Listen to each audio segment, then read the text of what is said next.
Bueno, la idea de la charla de hoy era un poco hablar de hipertensión arterial en el embarazo, que tenemos acá la doctora, la experta, y un poco empezando con la clasificación de estos estados hipertensivos del embarazo. ¿Qué es lo que tenemos? Hipertensas que se embarazan, mujeres que se embarazan y se hipertensan. ¿Cómo es el asunto? Bueno, en realidad podés tener varias situaciones.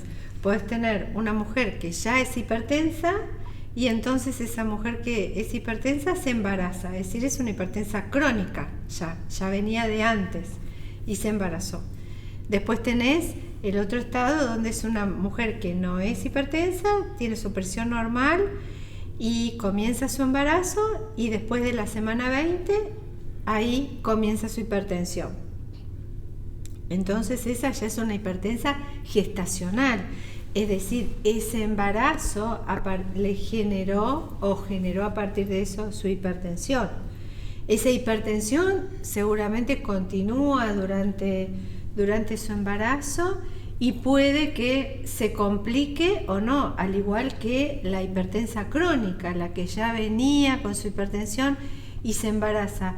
¿Cuál puede ser una complicación? Una eclampsia, una preeclampsia, es decir, que son complicaciones que pueden ser severas o que curse con un embarazo con una hipertensión y que se pueda controlar. Eso se verá cómo continúa la evolución en esa mujer.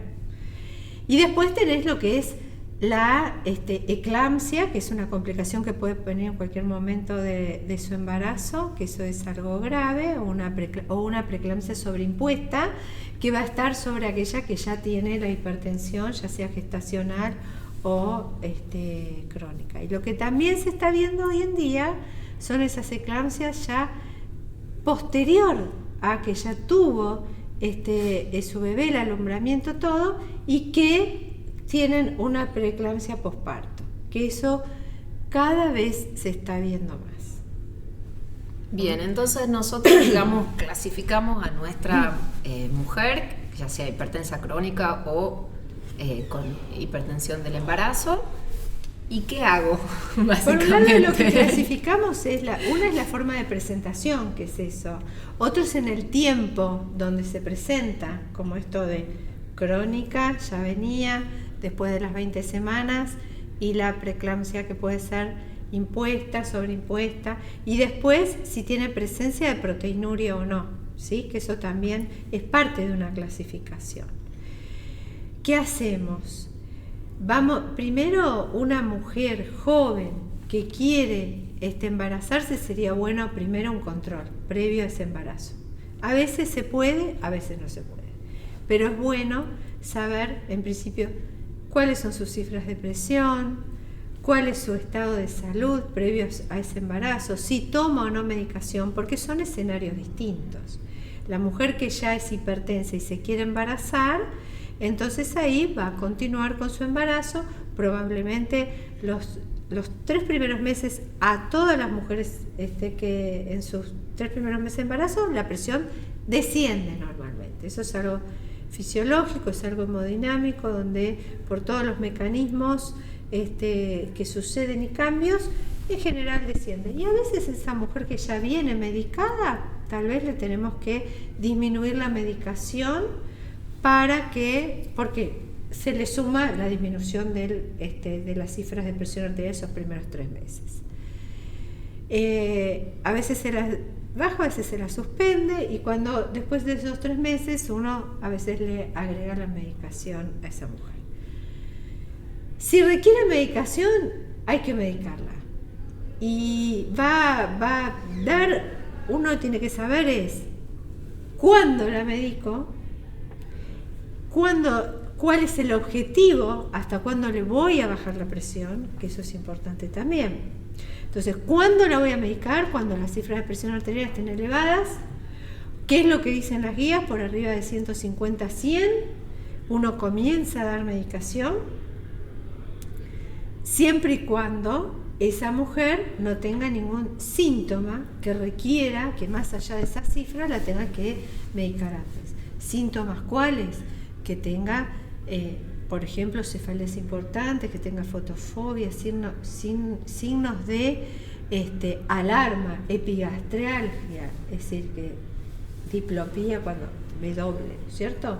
Entonces, ese tipo de cosas son urgencias, ese tipo de cosas son rápido una guardia.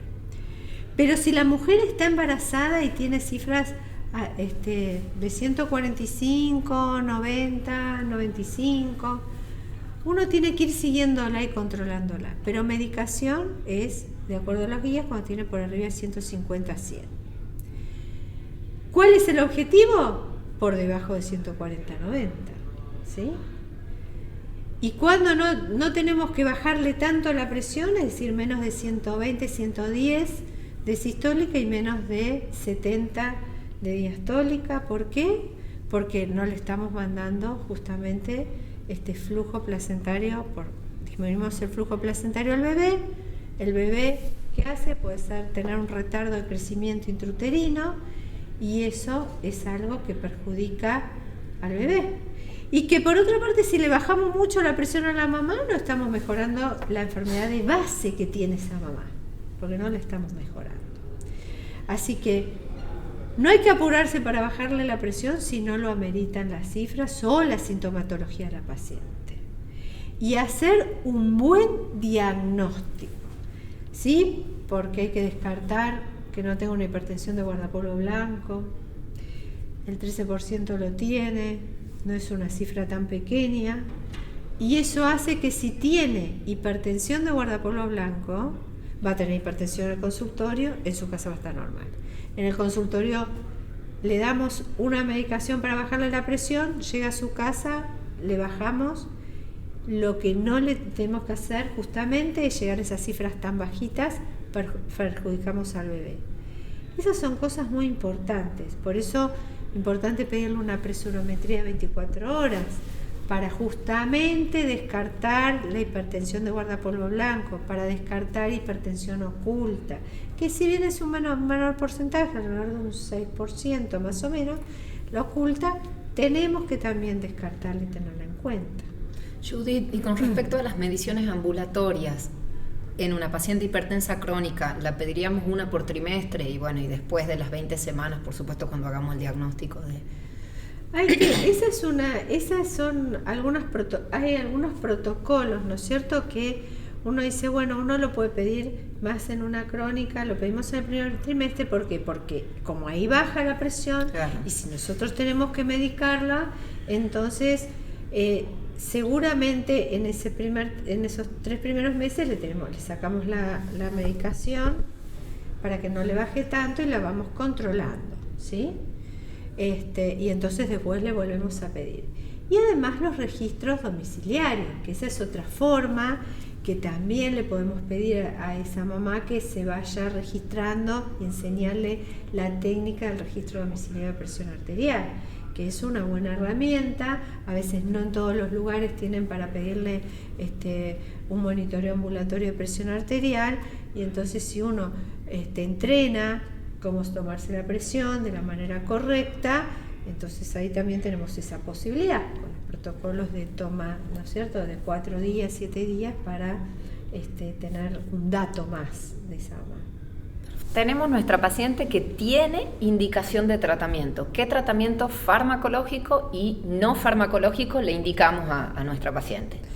Bueno, vamos a indicar, primero me dijiste farmacológico. Si requiere medicación, la embarazada hipertensa, le tenemos que dar una medicación que no le haga mal al bebé, al feto.